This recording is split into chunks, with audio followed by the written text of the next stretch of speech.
So after my disastrous pyro video, in this video I will now talk about one of the most favorite classes I like to play in this game, but I've seen a lot of people play terribly in this game, being the, yes, you guessed it, the engineer. So, ladies and gentlemen, there are three main classes that really people want you to select in MvM. However, one of them is optional because people chose to replace them with damage instead. Yes, it's better to have sometimes a damage dealer instead of a medic, but in my honest opinion, I'd always go medic because medic can equally dish out the damage and give you more damage than any other class can if the medic knows how to do his fucking jig properly and play properly. The second class people really want you to select is the scout. Why the scout? Well, it's not because of his damage, it's not that he can jump really high and avoid most projectiles, it's not that he's a godlike character with a shotgun, no. It's because he needs to be a slave who needs to collect money. I think that poor scout right now is crying for the truth that he just heard in this video. And the third class is, yes, you guessed it, the engineer. Now, the engineer, depending on how it played by the player who plays it, you can say, oh, this is gonna be a godlike round, or you can face the obstacle number 2, which is, oh my god, this is gonna be a terrible round. Just the moment you see your engineer, you're like, this is gonna be a terrible round. The players might save it, but if the engineer is godlike, it's gonna make it 10 times easier and better. And this is what I'm here to talk about. We will start with the buildings in a row. Okay, ladies and gentlemen, the teleporter is easy. You put a teleporter entrance down, you take the teleporter entrance, you arrive to the other side, and guess what? All of a sudden, you exit it from the teleporter exit. And you can just go straight to your robots and fight them, right? Now, most engineers, for some goddamn reason, they put the beautiful teleporter and, to the right in the forefront of the enemy, exposed to every element possible, every pyro, every super giant charged soldier with crits, and so on and so forth. And you, of course, die a very painful, horrific death. This is not how you use a teleporter. A teleporter should be in a grove in an area where it goes along the path side of the robots, right? But it avoids the robots, so the robots can see it, but it still provides you cover, a nice ammunition pack area, and also the place where you can attack the enemy from a good vantage point rather than a poor vantage point, which please do not put him in a poor vantage point, please, I beg you, please, by God. The second building on the list for me, but for most engineer players would probably be the first, is called the Dispenser. Yes, the Dispenser. The one you put down in convenient areas in the front lines to your allies in order to provide them with ammunition, in order to...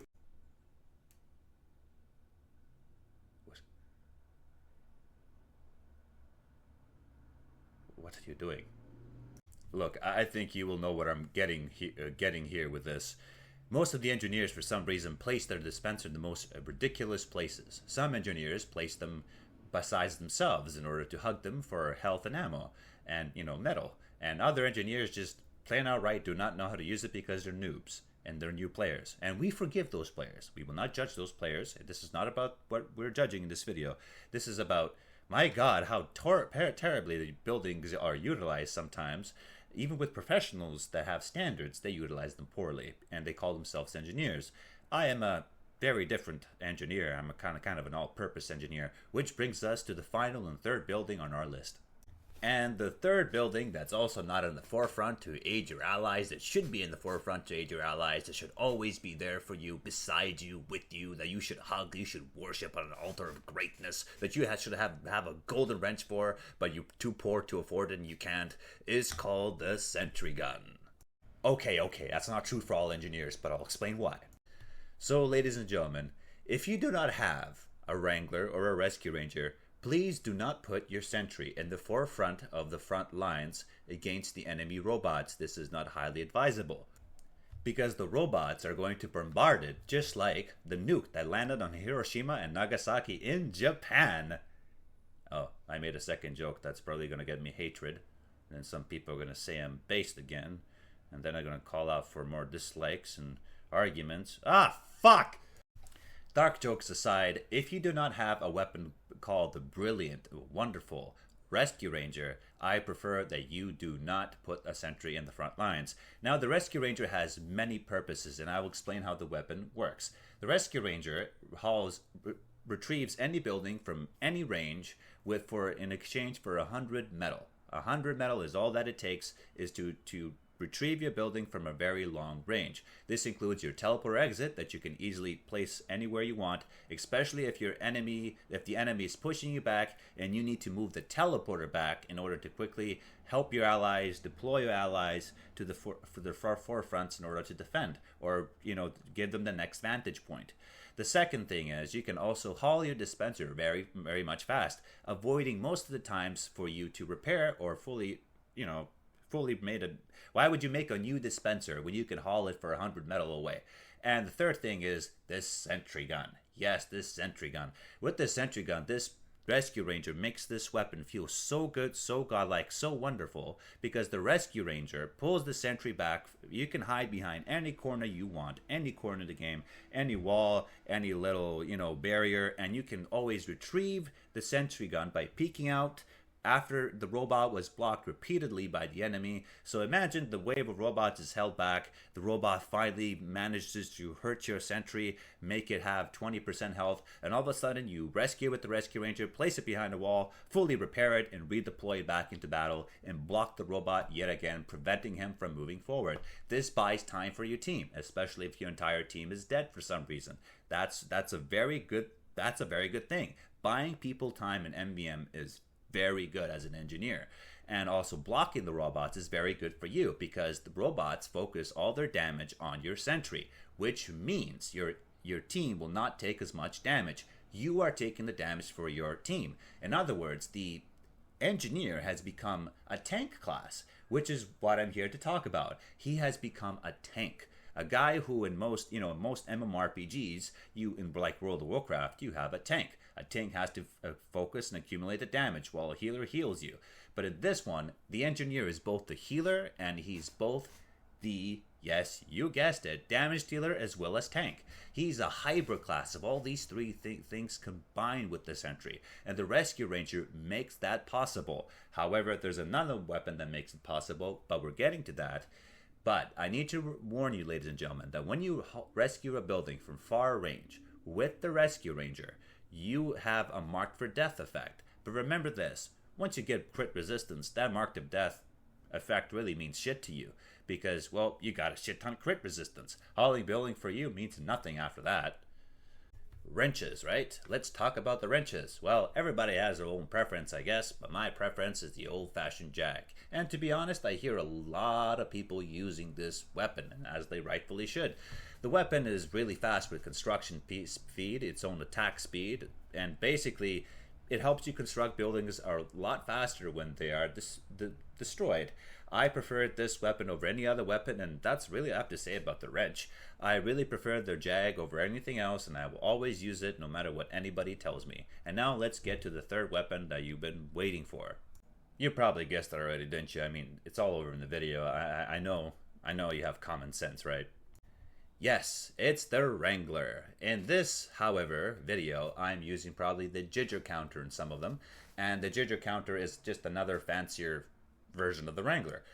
The regular Wrangler, it provides you a shield wall. Yes, so whenever you use it, use your Wrangler, you are in control of the sentry. You decide which target to shoot, which is a good thing. Sometimes there's millions of small robots around your sentry, and your sentry keeps switching target, not knowing who to shoot because it's programmed to shoot the nearest target to itself. But when you use the Wrangler, you can shoot the rocks to the ground in order to scatter the robots. That's one.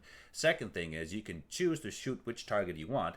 Specifically, I would always shoot the target who has a rocket first before a scout, for instance.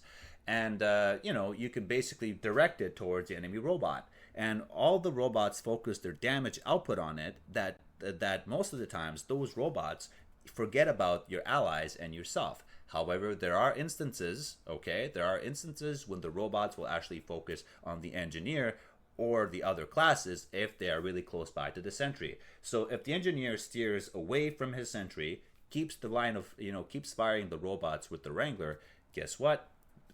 You're too far from it. Why would the robots focus on you? Unless they are behind you someplace or they surprised attacked you, in which case you are fucked, yes.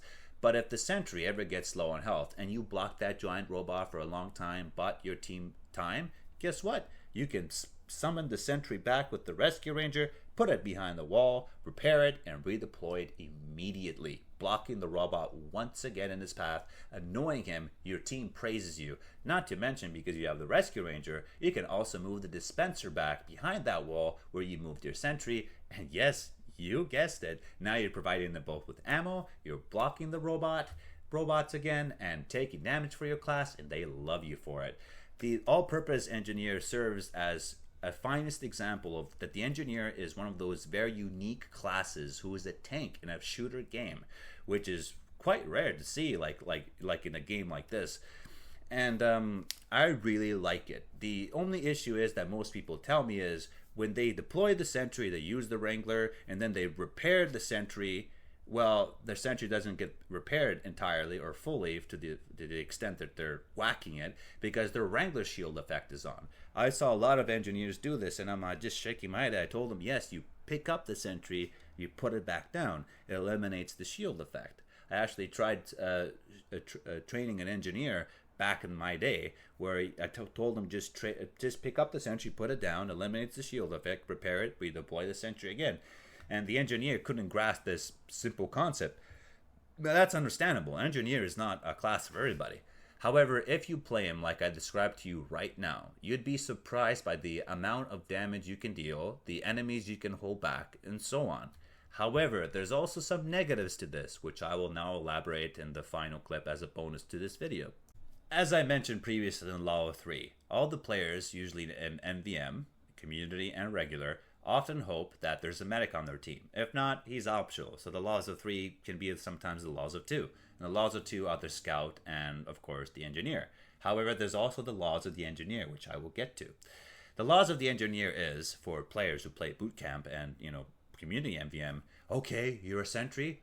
Sorry, you're not a sentry, but you are an engineer. My God, what drugs I'm smoking.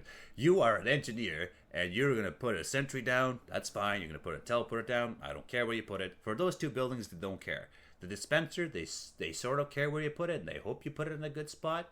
However, in their heads, they always want you to, and I repeat, they want you to select dispenser range. And I totally understand it. I do understand that sometimes the dispenser range, most of the times the dispenser range is mandatory for you to select, and you should select it. But what if I told you right now, facts don't care about your feelings, and fuck you, I'm not selecting the dispenser range if I only have $400 to my name. Yes, that's what I'm trying to say here. If you start an MvM with $400, I always go with building health. Because you want your Wrangler effect to be the most efficient. You want to hold back the enemies more efficiently. You want your dispenser to last longer, right? Your teleporter is usually hidden behind a crevice or a spot where people won't see them. It doesn't matter much for the teleporter. It matters for your dispenser and your sentry. In my laws, in my head, and the laws of the engineer in my head, the longer that your buildings last, the longer you will last in order to support your team. And you are playing a support class. So when you have building health, and your dispenser's in a good spot, and so is your sentry, you can do magnificent work. Not to mention you need the building health stat 1 in order to improve your Wrangler shield effect, which is very important for you to begin with. So if I start with $600, I will probably select building health and metal capacity. I will not select the dispenser range. I'm sorry, I need 300 metal at least when I play the engineer, especially if I'm using the Jag at the very beginning. However, if I have $800, it will be building health, attack speed on the wrench, and it will also be metal capacity. So fuck your feelings. Again, I'm sorry, I can't do it. It doesn't work with me.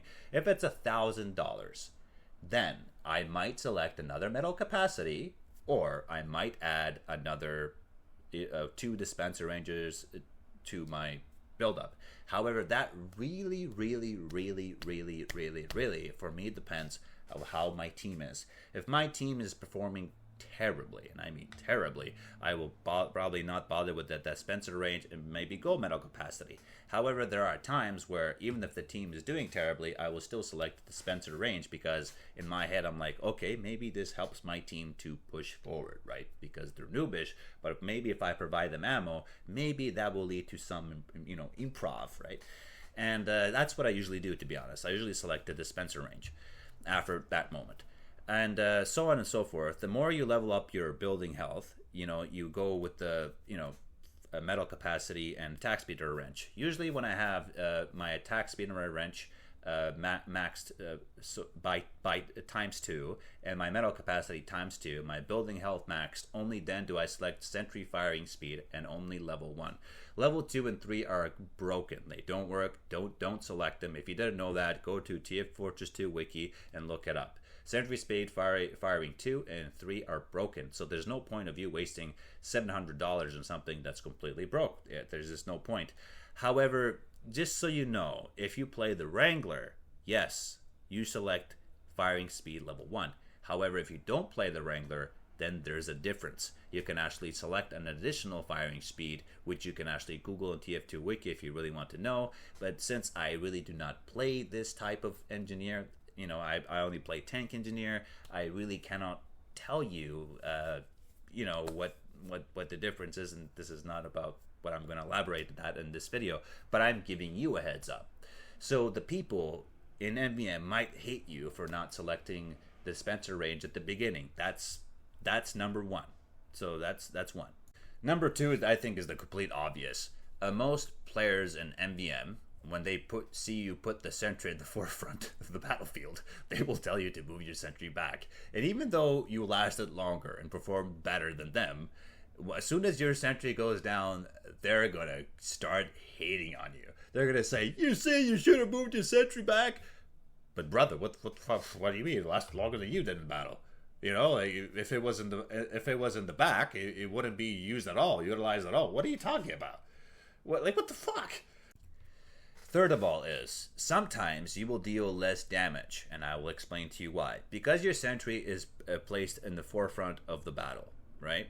It's not placed on some platform in the middle of nowhere like a typical engineer is.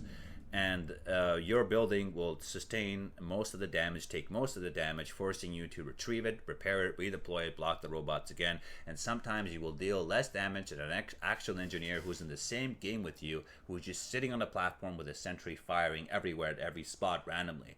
Why that is? It's because he's not moving his sentry, and he is not repairing his sentry. You are taking all the damage for him, and therefore you will deal less damage than that noob engineer who is doing nothing. In fact, most of the time, I've seen engineers put their dispensers and sentries in such horrible places, and they were still somehow first on the scoreboard, which I just couldn't possibly understand, because there was, there was let's just say a Scottish Resistance demo man with full crits, and he still somehow didn't up and beat him in the scoreboard. I was blown away, So yes, sometimes you will be below the scoreboard, by appearance, but trust me, by the time you bought for your team, by blocking all those robots, providing all them ammo, you're making the round really go fast. So if you're more about a team fortress guy, like you want to play it as an actual team, yes, this is good. This is good for you. This is an all-purpose engineer. You will help your team. However, if you're one who just really wants most output damage, and you want your building to randomly die at places and be back and cover yourself behind a wall and hope that you don't die and shoot your shotgun here and there, then this class is not for you. My apologies, I meant this type of gameplay style is not for you, ladies and gentlemen. And now we're going to talk about the 3 types of engineers. One is called the turtle engineer. The turtle engineer likes to cover anywhere he wants, behind any wall, behind any area, placing usually the dispenser beside himself or in the forefront, depending on really his mood of choice. He's also the type of engineer who will hug his building, hit it with a wrench, and shoot with a shotgun from behind the wall. That is what we call the tank. Sorry, not the tank, but the turtle engineer. But he thinks he's doing some tanking and taking some damage and providing team with help, but in fact he's not. The second one we like to call the spawn engineer. The spawn engineer, or the noob engineer, is the engineer who places the sentry and dispenser at the very start of the game, and he doesn't move it forward at all. He doesn't do nothing. It just sits there and is protecting the spawn point. He's completely being useless in more ways than one. Sometimes he will provide you a teleport or exit at the end. And the third, and the rarest one you'll ever spot, is the one we spoke about this video, the tank engineer. Tank engineer is usually played only by professional players. However, those professional players are far in between, like me. And you will barely see those type of players. If I had this type of engineer in every MvM that I was in, I would gladly probably outdo and beat the scoreboard with them in my entire team. However, this is really rare. So yes, that's all I wanted to say at the end of this video as a bonus. What kind of, that 3 types of engineers that exist, what you're going to deal with when you basically enter MvM, how do you play the tank engineer, and of course drop another dark humor joke which will probably upset many people and leave my video with so many dislikes, it's unbelievable. And so yep, have a great day, enjoy, thank you very much. Hit the subscribe button or unsubscribe button, hit those dislikes as galore as you can, and I will see you in the next one.